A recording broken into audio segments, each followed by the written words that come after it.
barriers to Mercedes-Benz, and on this call, we are pleased to announce a PyroThin thermal barrier design award from Volvo Truck, our second in the commercial vehicle segment, highlighting the significant opportunities in this space. A major Korean battery manufacturer is supplying the cells to Volvo Truck, and we expect start of production during the second half of 2026 and for sales to ramp in 2027. This award was our third in 2024 and our eighth overall. Our energy industrial business also had an outstanding 2024 and a significant fourth quarter. A key achievement was the productive transition to our external manufacturing facility, or EMF, and the better matching of our supply capabilities with a growing global demand for our energy industrial products. The year-long drive to qualify our full line of products and to produce them in a high-quality, efficient manner was a success, with gross margins measurably exceeding our overall target of 35%. Our energy industrial revenue in Q4, most always the strongest quarter of any year, was $53 million, with over $48 million produced by EMF, and up from just over $3 million from EMF in the same quarter in 2023. As a point of reference, for the year 2024, we paid approximately 30% tariffs for energy industrial products delivered from EMF to the U.S.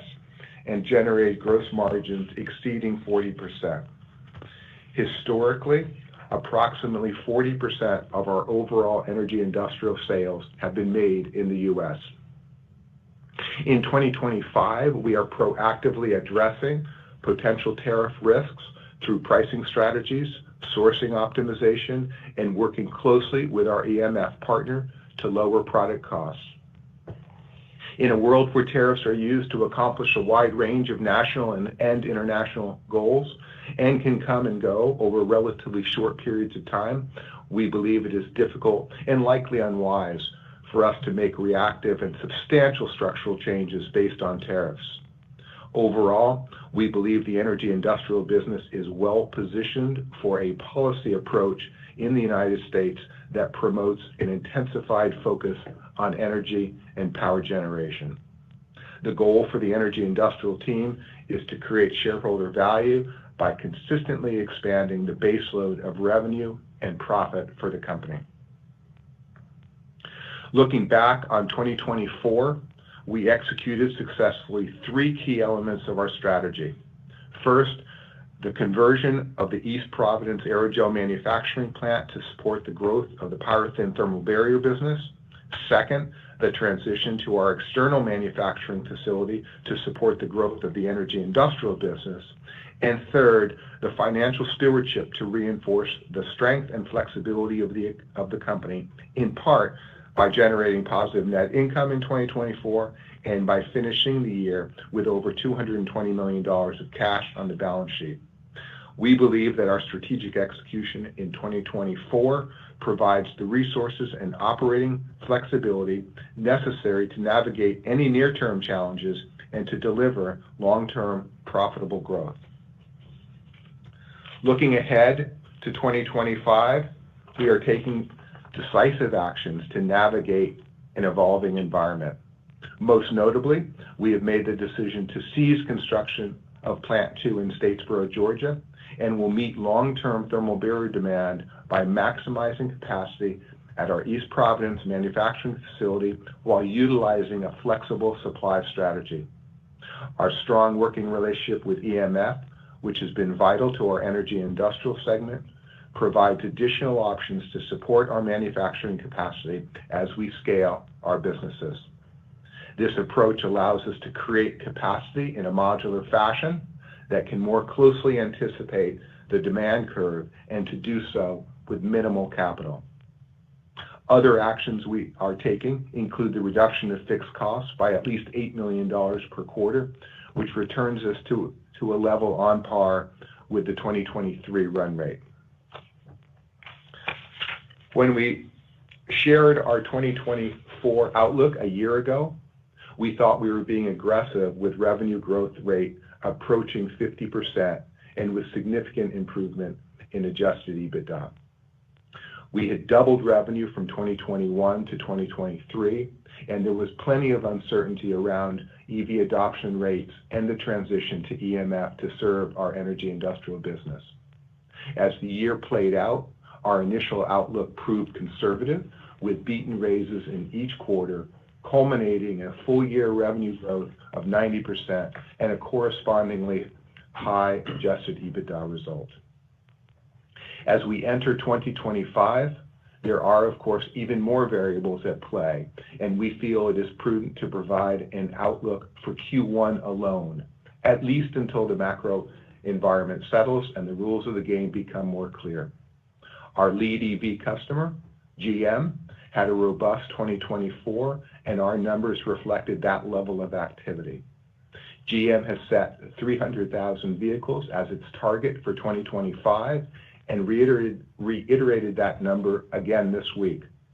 While our Q1 outlook does not reflect that pace, we are prepared to meet it as General Motors' sole source thermal barrier supplier. With a strong foundation in place, we are confident in our ability to adapt, innovate, and capture significant opportunities in 2025.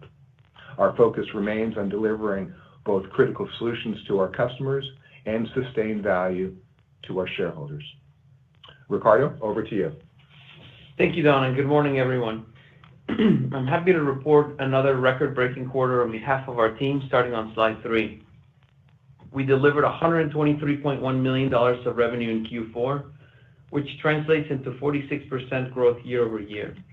This reflects an annual revenue run rate of over $490 million. Having our Q4 revenues exceed our annual revenues of 2021 is a testament to our team's ability to efficiently scale our capacity. Our annual revenues of $452.7 million reflect a 90% year-over-year increase and slightly beat our most recently communicated expectations of $450 million for the year. Our energy industrial revenue set another quarterly record at $53.1 million, a 70% year-over-year increase, and the near doubling of our supply-constrained revenues in Q3. Most of this segment's product was supplied by our external manufacturing facility. Total 2024 revenues of $145.9 million reflect a 13% year-over-year increase and another all-time record that exceeded our most recently communicated guidance of $135 million for this segment in 2024. EV thermal barrier revenue of $70 million was up 32% year-over-year and down by 23% quarter-over-quarter, reflecting the point that we've been making for several quarters about produced parts requiring several weeks to make their way through our customers' value chains into produced vehicles. We clearly produced a lot of the parts that were used in Q4 vehicle production during Q3, and this vehicle production schedule had at least 10 fewer production days than Q3's due to various holidays. As vehicle inventory hit our customers' target levels, we started seeing OEMs revise production schedules downward after the U.S. presidential election, even if vehicle sales increased at the end of the quarter. More on this later. Nonetheless, revenues of $306.8 million in EV thermal barriers represents a 179% year-over-year increase and then over 50% beat over our initial expectations for this segment in 2024. In Q4, company-level gross profit margins were 38%, and our gross profit of $47.1 million was a 59% improvement over the same quarter last year. The year's gross profit of $182.9 million reflects a 40% gross margin and 3 times the gross profit that we generated last year, highlighting the scalability of our business. Both our segments contributed to this performance, with our energy industrial business driving gross margins of 39% in Q4 and 40% for the year. Our EV thermal barrier business had gross margins of 41% for the year and 38% during the fourth quarter, which was impacted by the lower part volume produced during the quarter, but still above our segment targets of 35%. Our adjusted EBITDA was $22.7 million in Q4, compared to $9.1 million during the same period last year.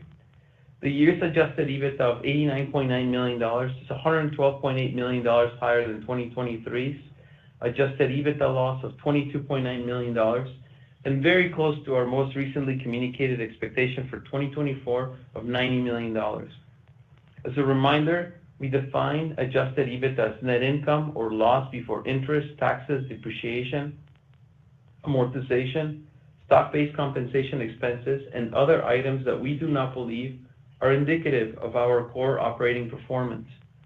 In Q4, these adjustments were limited to $2.5 million of stock-based compensation, $5.4 million of depreciation, $3.5 million of net interest expenses, and $200,000 of net income tax expenses. Positive net income in Q4 of $11.4 million, or 14 cents per diluted share, assuming 82.99 million shares, contributed to the year's positive net income of $13.4 million, or 17 cents per share, on 80.3 million shares. Next, I'll turn to cash flow and our balance sheet. We generated positive free cash flow of $20.9 million in Q4 by freeing up $14.6 million of working capital and funding CapEx of only $14.8 million. $7.4 million of this CapEx funded Plant 2 in Statesboro, Georgia, while the remainder funded projects at our aerogel plant in Rhode Island and additional assembly equipment for new OEM programs at our EV thermal barrier assembly facility in Mexico. Our net financing activities in the quarter of $86.5 million included all the ins and outs of the company's $93.2 million equity offering on October 21st of 2024 and a $6.5 million repayment of our term loan. We ended the quarter with $220.9 million of cash and shareholders' equity of $614.7 million.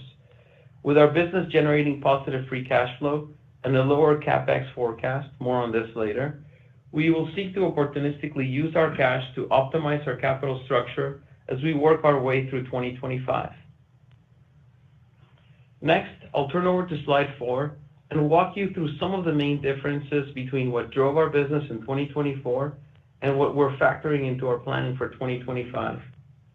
We are fortunate to be leveraging our aerogel technologies and products into two complementary and largely uncorrelated markets. Our energy industrial business and EV thermal barrier business segments are each more than pulling their own weight by delivering gross margins of over 35% and growing. Our energy industrial insulation business is no longer supply constrained in 2025. Our markets of subsea, refining, LNG, and power generation favor investment and increasing the efficiency of assets across the board. We believe that depending on product mix, we can deliver anywhere between $150 and $200 million of product each year while continuing to very profitably replicate an annual growth rate in the teens, akin to our 13% growth rate of 2024. The demand wins in 2025 are as favorable as those of 2024, and we have supply flexibility to grow here. Our EV thermal barrier business continues to evolve as the benchmark cell-to-cell product for OEMs to deploy as they develop the next generation of EVs or make meaningful mid-cycle actions in these. We continue adding awards to a growing list of OEMs in a market where EV investment continues being retimed as demand expectations in North America and Europe are reset. In the long term, we believe that as we build a business from a low base, we can continue to outpace the growth of the EV market by supplying the right customers. In 2024, we benefited from scaling a new product into the automotive industry and the initial vehicle inventory buildup that is required to do this. By supporting multiple new vehicle launches, we had demand for parts that were used by automakers to hone in their manufacturing processes and improve their yields, as well as parts to build an initial set of inventory of finished vehicles. This additional demand of 70 to 100 days of finished vehicles was meaningful, and it drove most of the outsized demand that we fulfilled in 2024 that was beyond our initial expectations. a $7,500 EV credit in the U.S., in combination with the threat of tightening emission and fuel economy standards, also motivated OEMs to aggressively ramp up production in 2024. Going into 2025, these demand tailwinds aren't as pronounced given the number of vehicle launches involved and the fact that OEMs have already built up inventory banks of several weeks of finished vehicles. We're also eyes wide open on the effect that continuously high interest rates and the potential reduction of EV incentives can have on new vehicle demand, and in particular EV sales. We also question how motivated OEMs are to produce a high number of EVs in a potentially less punishing emissions and fuel economy regulatory environment. Having said this, we believe that to land at the appropriate level of revenues that can be expected for our EV thermal barrier business in 2025, we need to look at its revenues of $110 million in 2023 and our original expectations of $200 million in 2024 versus the more than $100 million of outsized performance that is delivered of $306.8 million in 2024. Tracing the line to 2025 from 2023, or our initial 2024 expectations versus the 2024 actuals, seems to make the most sense given the demand dynamics involved and the fact that we do not expect volume from European OEMs to be meaningfully reflected in our P&L until late 2025 and the first half of 2026. It is likely that these new programs could drive outsized 2026 demand in a similar fashion to what we experienced with the Ultium launches in 2024. Turning over to slide 5. Just as in early 2023, we called that EV expectations were ahead of any potential reality and retimed all our capital investments while accelerating our path to profitability. In 2025, we are very cautiously going into the year by preemptively doing 3 things. First, we're stopping construction of Plant 2.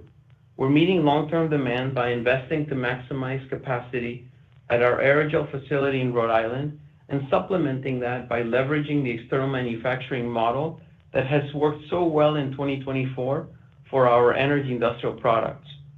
It feels great to not take on an incremental $671 million of debt on the balance sheet and to still be able to fulfill all the expected demand. Second, we are aiming to improve our profitability gearing by reducing the fixed cost base of the company by over $35 million per year through our reduction of various positions and outside spend. Third, we strengthened our balance sheet in the fall of last year and currently have $228 million of cash on hand as of the end of January. This fully funds our plans. It also enables us to play offense and evaluate a variety of opportunities, including additional paths of organic and inorganic growth, optimizing the capital structure, and potentially returning capital to shareholders. In addition to our balance sheet, we have $57 million of unused capacity on the revolver, bringing our total available liquidity to $285 million. With these actions behind us, we believe that we are uniquely positioned to protect our company's profit and cash generation potential through a broad range of potential demand outcomes. Providing annual guidance doesn't make sense, and instead we'll work through this year quarter by quarter. We'll give you our best estimate of the broad range of outcomes for as far as we can clearly see and work to excel in executing through these outcomes. When our visibility for the rest of the year improves, we'll go back to providing a baseline expectation for the year.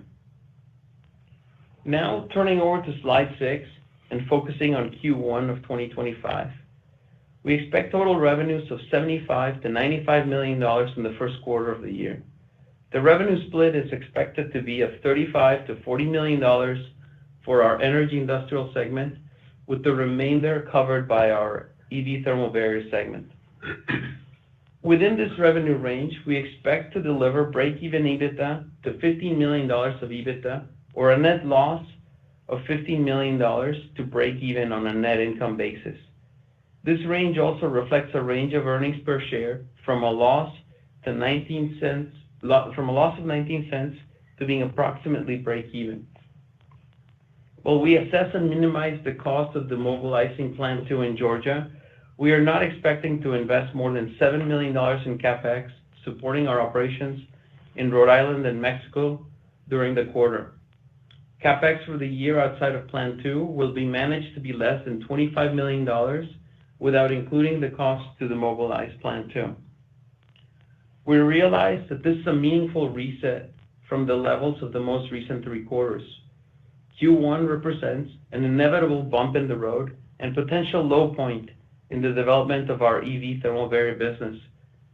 We actually had a similar one in Q1 of 2023, and as OEM vehicle sales start aligning with production on the successful nameplates that we've launched, there's potential upside to capture during the rest of the year. Let me be crystal clear.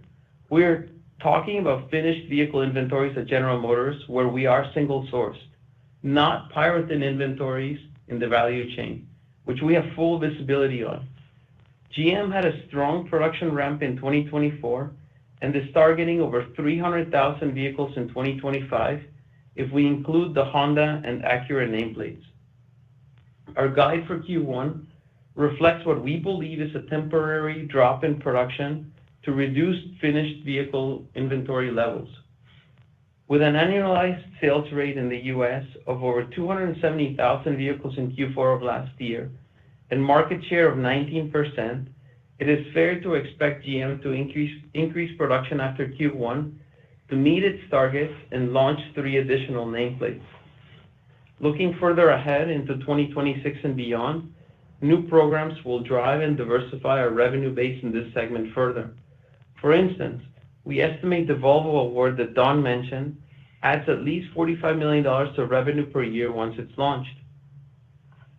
From looking at the trends of the past 5 quarters on the right side of the slide, one can see that our team has very recent experience on accelerating the company's path to profitability while ratcheting back spending to generate cash. Thanks to our recent decisive actions, we are energized to continue replicating this approach at a scale that isn't limited by capacity constraints anymore, and we cannot be more driven to keep executing. With that, I'm happy to turn the call back to Don. Thank you very much for your attention and continued support. Thank you, Ricardo. Before we move to Q&A, I'd like to comment that while we may have an unsettled near-term environment, we believe that electrification through this decade will be a major driver for both our thermal barrier and energy industrial businesses. Our customers in these 2 businesses have vital safety, cost, and performance goals, and our products, both current and future, provide critical solutions to them. Going forward, we are confident that electric vehicles will be the choice of a growing number of car buyers and that energy and power generation will be important macroeconomic drivers, and we have an important role to play in both. We continue to invest in our strategy to leverage our aerogel technology platform into large dynamic markets. Our operational and financial performance in 2024 exceeded all expectations, and we believe we will continue to perform at a high level in the years to come. We are focused on profitable growth and believe that we are positioned to thrive and to win. Ezra, let's turn to Q&A, please. Thank you very much. If you would like to ask a question, please press star followed by 1 on your telephone keypad now. Please ensure your device is unmuted locally. If you change your mind or your question has already been answered, please press star followed by 2. We kindly ask to please limit yourself to 1 question each.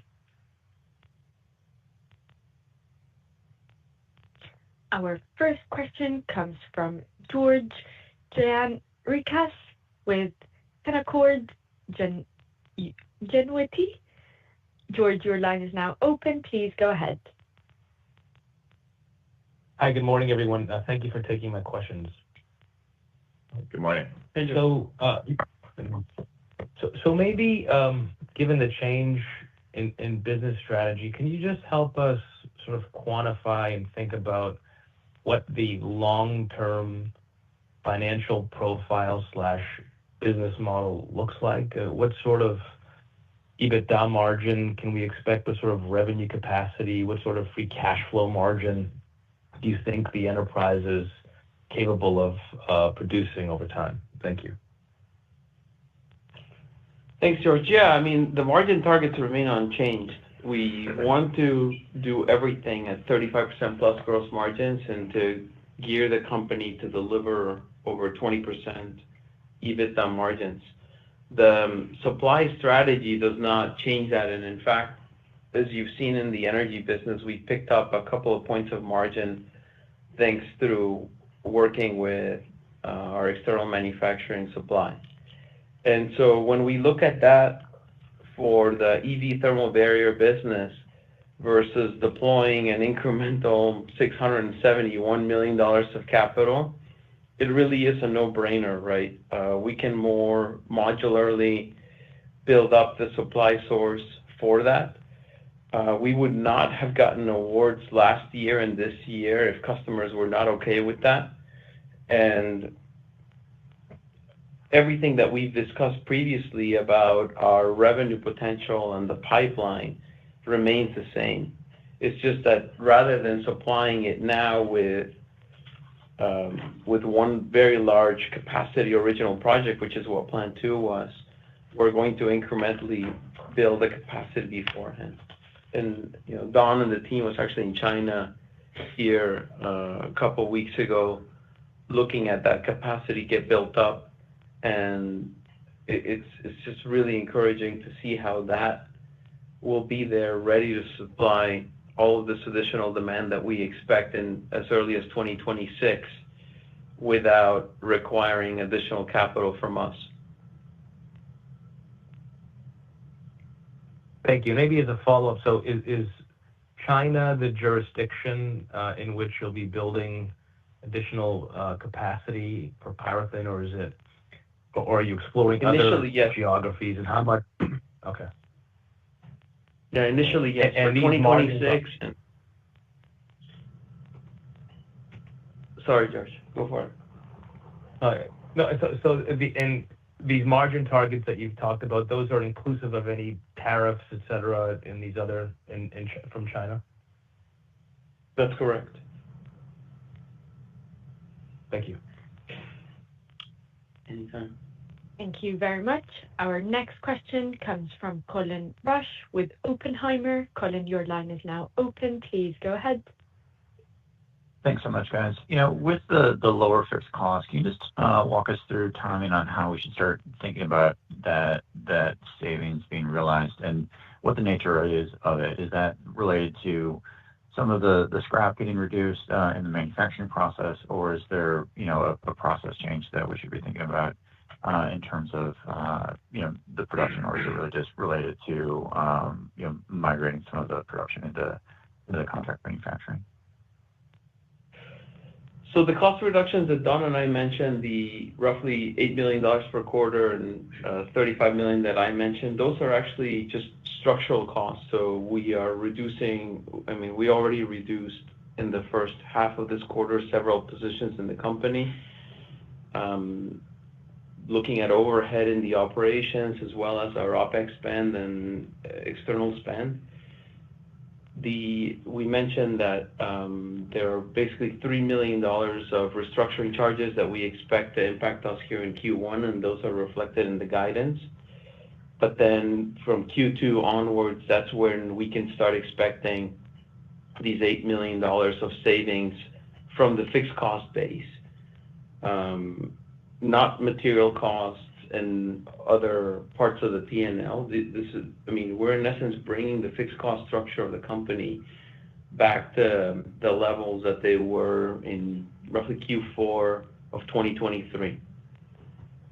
And obviously, as we pick up upside from GM here in hopefully the second half of this year or even in Q2, we think that can yield several benefits. And again, our main focus with these actions is to protect the company's ability to generate a profit and generate cash flow.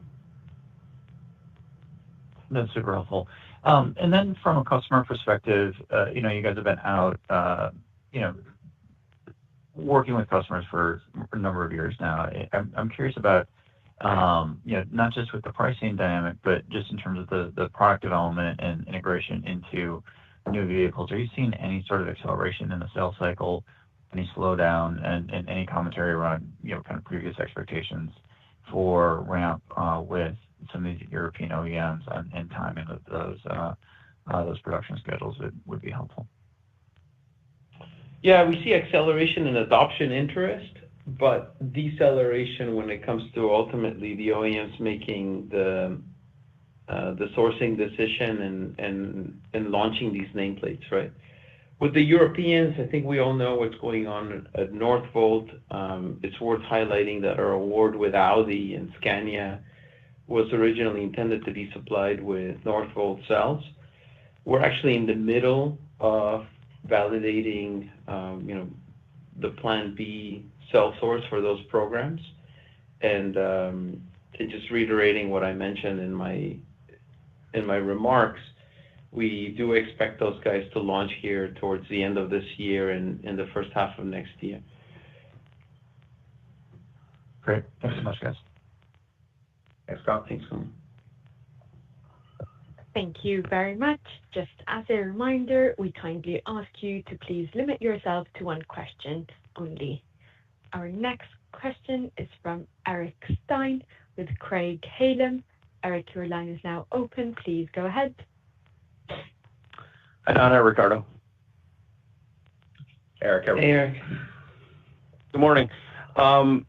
So should we take it from your commentary, is it fair to say that you think that the GM inventory is something that, largely normalizes in Q1? And then, Ricardo, in the remarks, you talked about looking at, the progression from 23 to your original 24 outlook as a way to think about 25. Could you just be a little more specific? Are you saying take the original outlook you had for 24 and kind of take that progression and grow it from there? Just looking for some directional outlook. And I realize there are a lot of uncertainty. There's a lot of headwinds here, at least in the near term, but that would be helpful.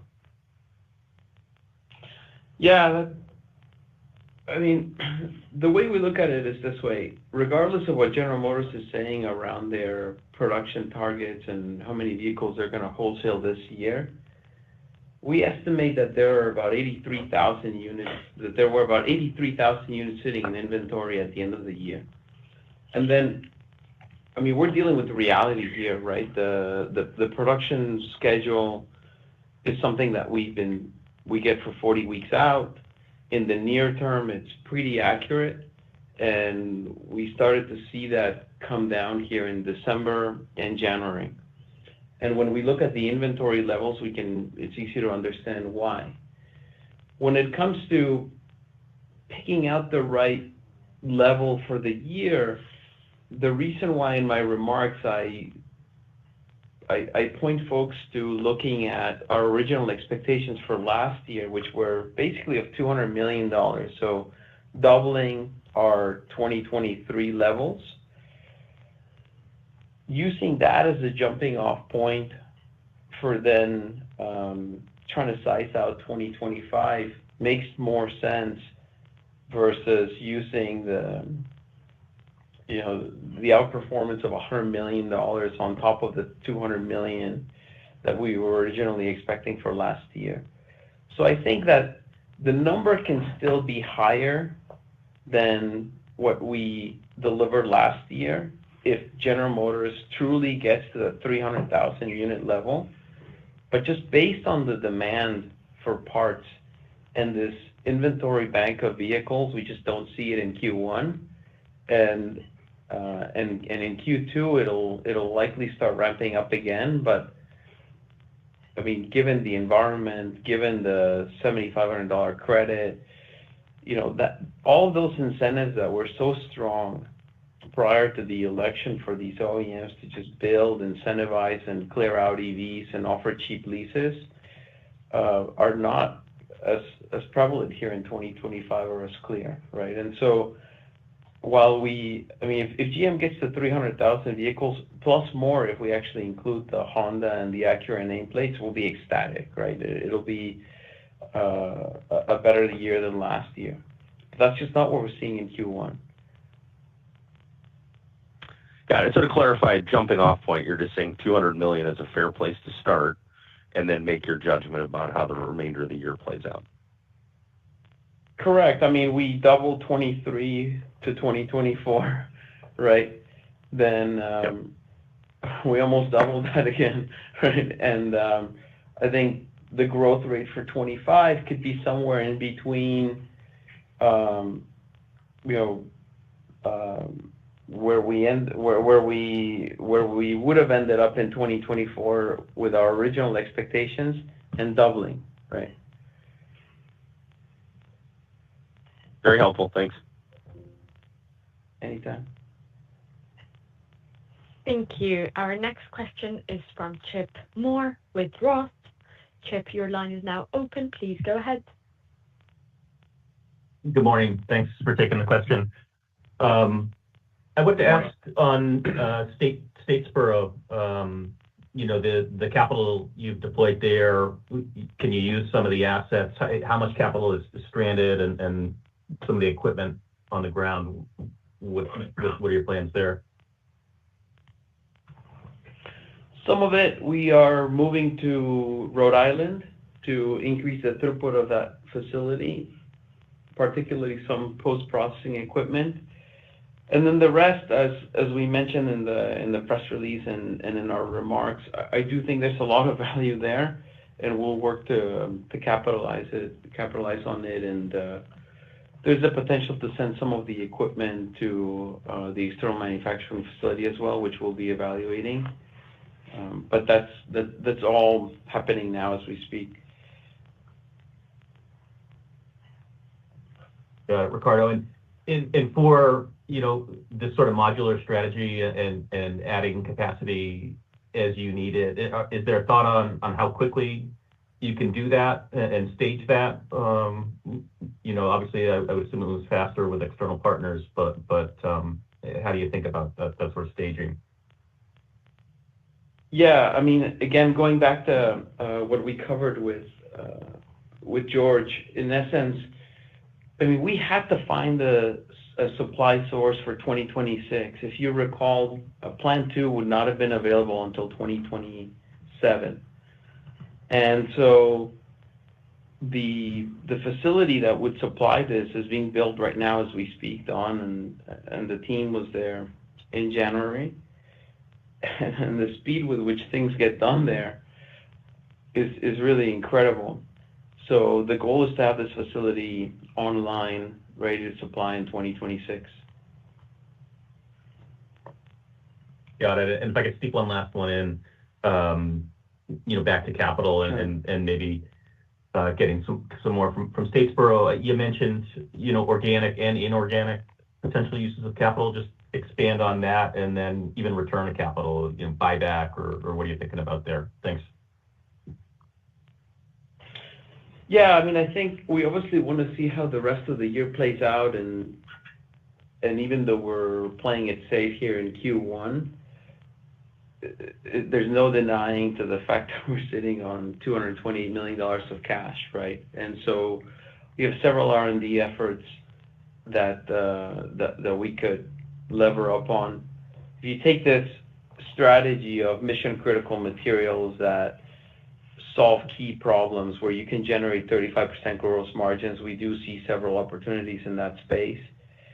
And I do think that as we work our way through the year, we're going to figure out what the right amount of cash on the balance sheet is, and to what extent that there's, to whatever extent there's some excess cash, we always need to see where the equity's at. I think at that point we could go out and reduce the share count.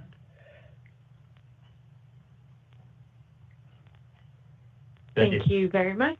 Our next question is from Jeff Osborne with TD Cowen. Jeff, your line is now open. Please go ahead.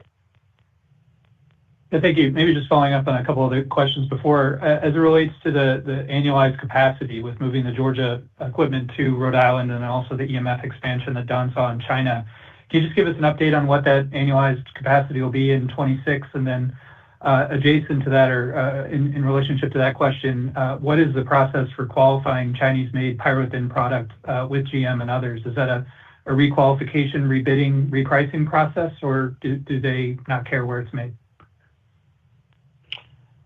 They don't care where it's made. It's basically another PPAP for recertifying. And we're looking at adding that capacity in increments of $150 to $200 million of supply per year. Now, what will Rhode Island be with the equipment movement? Rhode Island could be closer to $600 million. And China is 200 today and adding 150 to 200 more? Correct. Great. And then with literally no limit to that, right? So we could replicate that several times over within China or even outside of China. Thanks, Ricardo. Anytime. Thanks, Jeff. Our next question comes from David Anderson with Barclays. David, your line is now open. Please go ahead.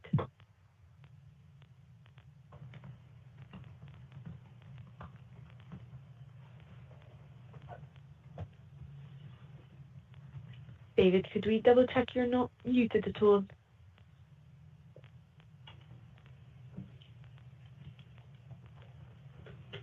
We're going to have to go through to the next question with Ryan Pfingst with B. Riley. Ryan, your line is now open. Please go ahead.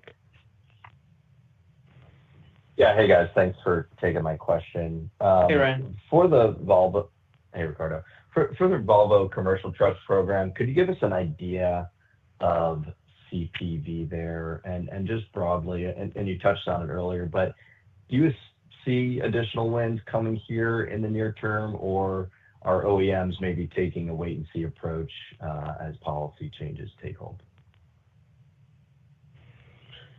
Yeah, so on the CPV, I mean, it's comparable to our other commercial vehicle truck program. To give you an idea, our on a 70 to 90 kilowatt hour prismatic battery, we would have roughly $300 of content. I mean, some of these batteries are up in the 350, 300 plus kilowatt hour size, and so the CPV opportunity is meaningful without going into a ton of detail on the specifics of their configuration. To your question on just the broader environment, you know, it's really interesting. China is at 50% EV penetration already. In North America and Europe, we continue to dabble in this 10 to 15% level. So you do start wondering, right, like, is that progress? And so while there's a lot of noise and uncertainty here around the U.S. regulatory environment, it all really seems to be lower on the priority list relative to a bunch of other things that the new administration seems to be doing. And so really time will tell. That's why I think if you look at what some of the OEMs are saying, they're all just sort of staying the course and putting out targets with an asterisk, right? Basically saying, assuming the regulatory environment stays the same, this is what we're going to deliver. And I think that is probably the right thing to do given how drawn out any regulatory changes are, right? I mean, the Trump administration basically ran out of time during their first term trying to amend the CAFE standards. So this stuff takes quite a while. And, you know, for companies to pivot too quickly, it's really expensive and they can end up burning a lot of capital that they just don't pay back. Then in Europe, we just don't see the requirements being relieved at all. And so with these OEMs being global and with our European customers, those guys are staying the course, still trying to build a certain level of EV mix. And, you know, 4 years within 20-year transition of electrification is not a ton. And so I do see some OEMs staying the course, but being overly cautious as they deploy capital, right? The broader new vehicle market seems to be stressed as the Western OEMs lose China. And so that is having an effect on their CapEx budgets. And that, I believe, is ultimately why they are being a little slower to launch new vehicles, launch new nameplates, and just source new technologies, including ours. So we are cautiously going into 2025, but this is stuff that we foresaw back in the beginning of 2023 when we re-time plan too. Got it. I appreciate that color, Ricardo. Anytime. Thank you very much. Our next question is from Tom Curran with Seaport Research Partners. Tom, your line is now open. Please go ahead. Good morning, guys. Hi, Tom.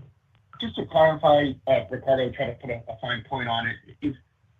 Is what you're doing on the structural cost savings front, is that so that as we move through 2025 and head into 2026, and you have the incremental capacity coming online at the EMF in China and generating more production for EVTB, is that all and the associated tariffs to ensure that you can defend, this hell or high water baseline for gross margin of 35%?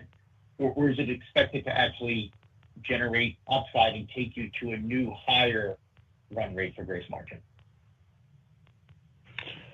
No, I don't think it's really tied to gross margin. It's actually more to protect the EBITDA and net income potential of the company. So it's quite a bit of it is below the gross margin line, and it's to protect Q1 and protect the rest of 2025.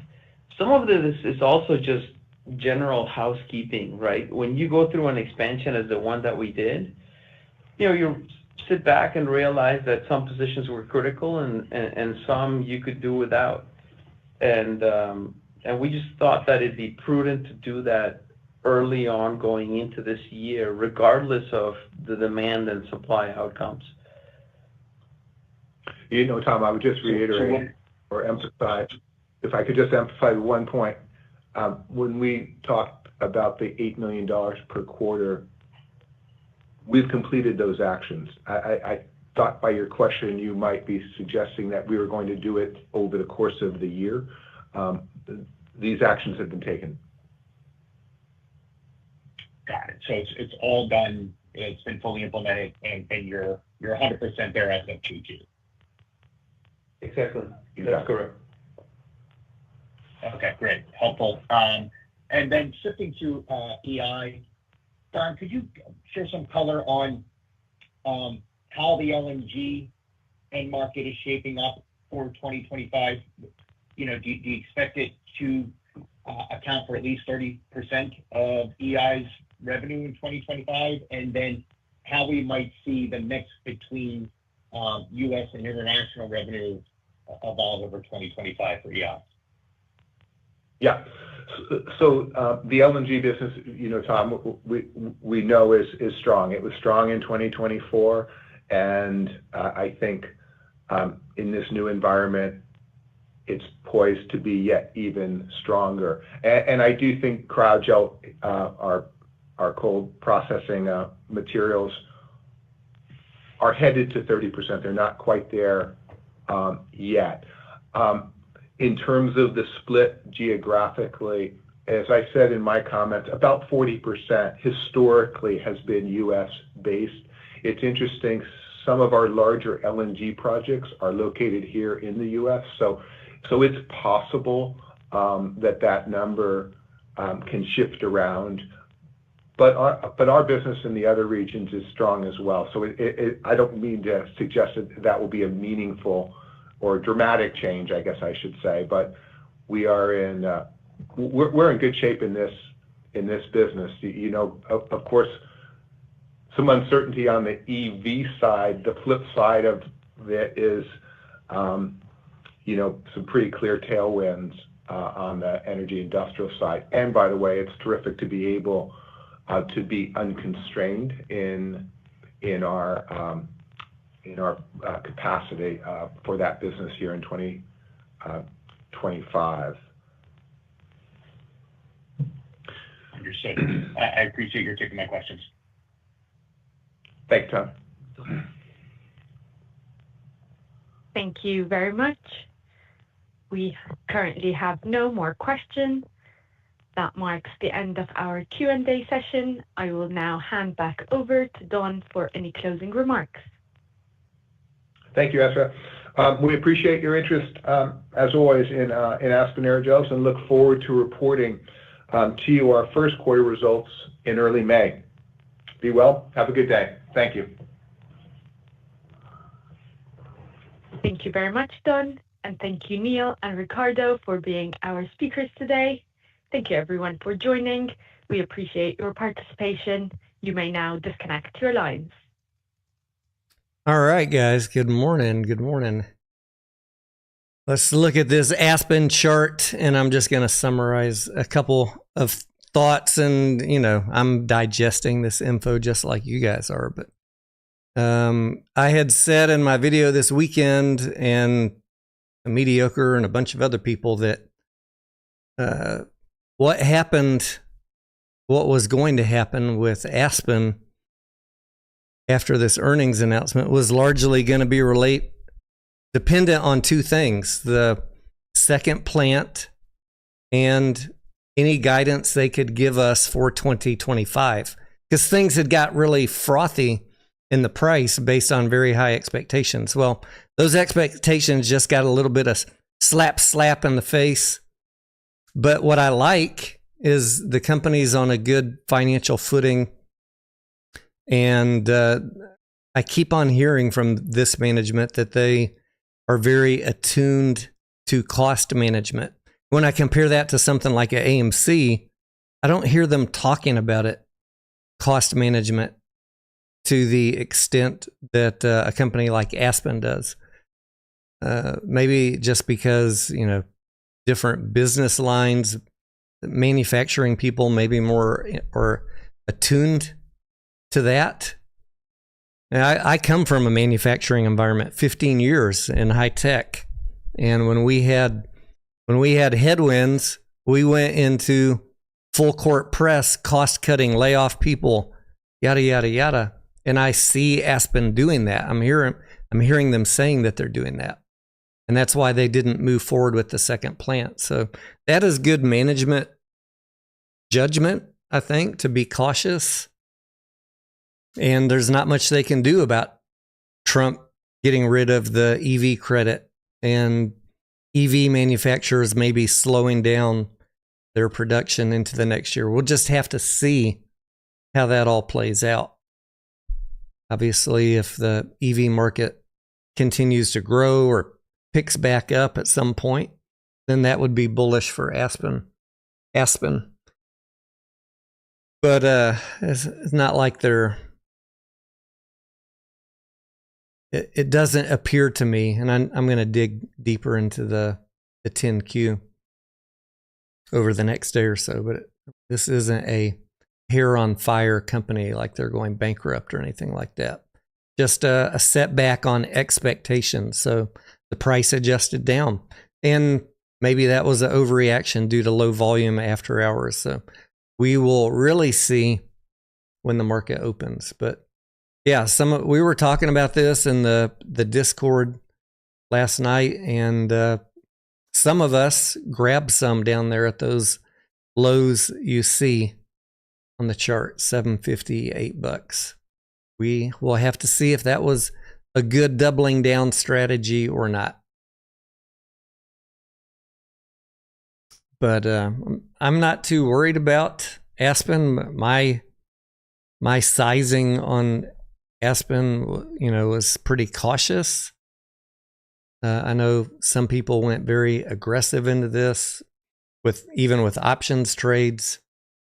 And if you were selling puts with a $10 or $11 strike, you might still have a chance not to get exercised this week. It's only today's Thursday, right?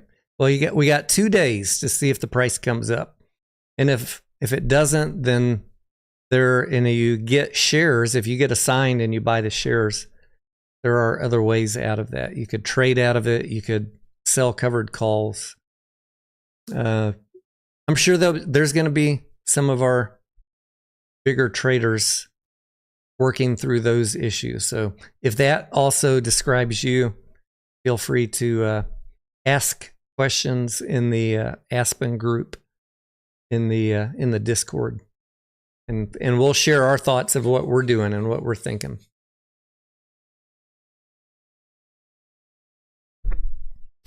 Currently trading at 921 off the low of 752. Nice little recovery. Let's hope that continues. And I will try and do a recap video of earnings for Aspen in the next couple days or so. Like I said, if you weren't on the live stream the other night, I have just a normal preventative medical procedure / screening day. So I'm going to be out of pocket most of the day today after about 10 o'clock this morning. And I'll probably be around later this evening. And then we'll get back to work on looking into Aspen and what else is going on in the market. Thank you for tuning in. Good to have the discussion. Jay, good to meet you. Join us in the Reddit subgroup also, and send me a DM if you're on Twitter. I'd like to hear what your position was over there at Aspen if you worked for them previously. You guys have a good morning. Safe trading. Looks like the market is open now. Let's hang out for 3 more minutes and see what the first 5-minute market reaction on Aspen is.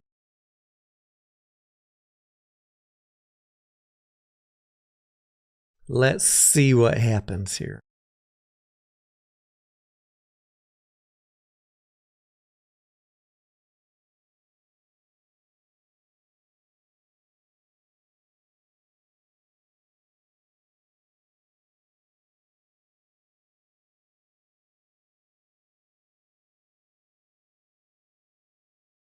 Anya, thanks for tuning in. Yolo Ono, good to see you. Matt, howdy, howdy.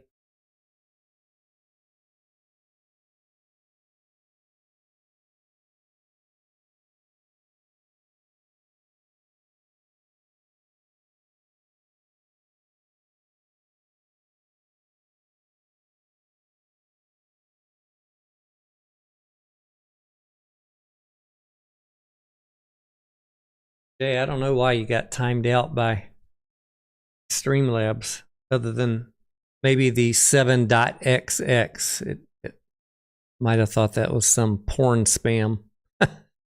Streamlabs filters. Yeah, Anya, anytime. It's fun getting to know new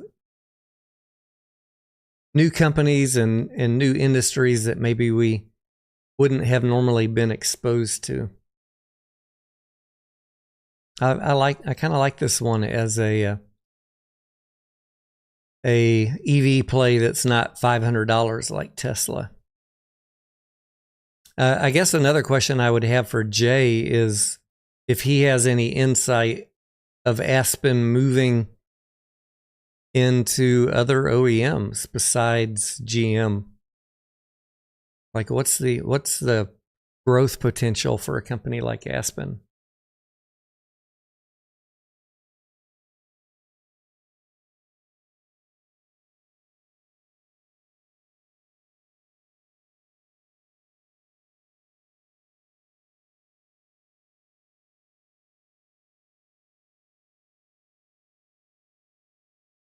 Cowboy says, this is what earnings can do, huh? Kitty, the issue with Aspen is not just the earnings call, right? Earnings calls are where people find out what the earnings of the previous quarter was, but also equally important that I think people often overlook. I see people saying the earnings were great. I see this on every ticker. The earnings are great. I don't understand why it's going down. A lot of times it's because of expectations going forward that management delivers in the press release or says on a call, or the implication even that things might slow down. That's going to drop your share price, because share price is at a very basic level derived off of expectations for future earnings. And if the company says, hey, we're going to slow down, and it was a company with a lot of steam and momentum behind it, and they say we're going to slow down, you're going to see the price get rocked, because that over exuberance, it's like letting air out of the balloon. It's going to come back down to a point of reality. And what we're going to find in the next couple days here is, what is that? What is the reality? When we let the air out of the balloon, what does the market think Aspen's 2025 earnings are worth?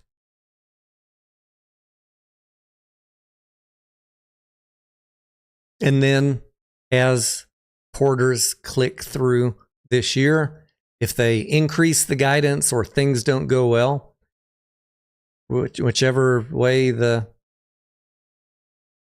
cards fall, then you could see other adjustments in price up or down.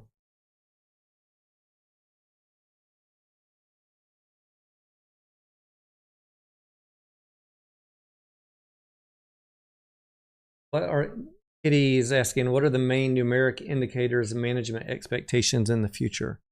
The main ones, the hot button ones, Kitty, that you heard the analysts asking them.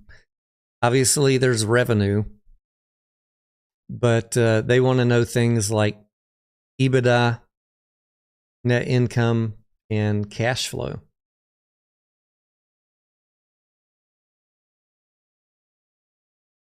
Is the company operationally profitable?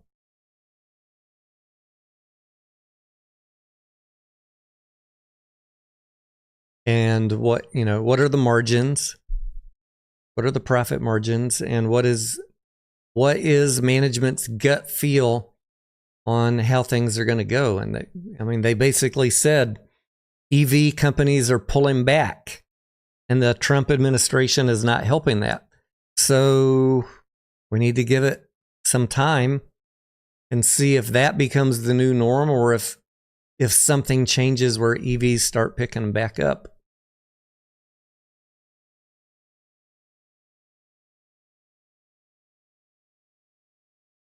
Yeah, nine's a decent price, especially if you pick some up last night.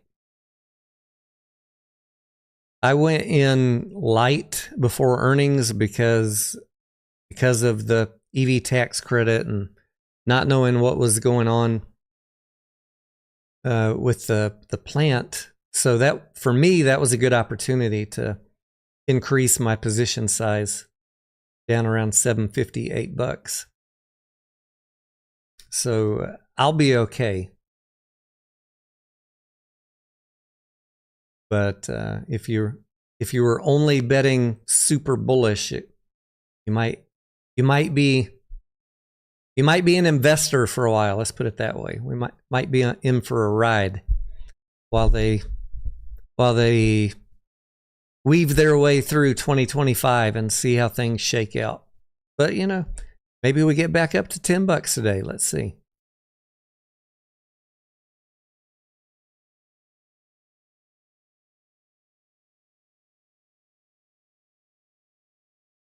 I would love it. I'd love to see it go back up.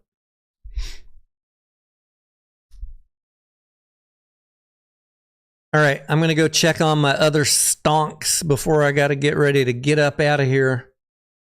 You guys have a good morning. I'll cross my fingers that we get some more upward price movement on Aspen. And I will see you in the Discord. later today. Take care, guys.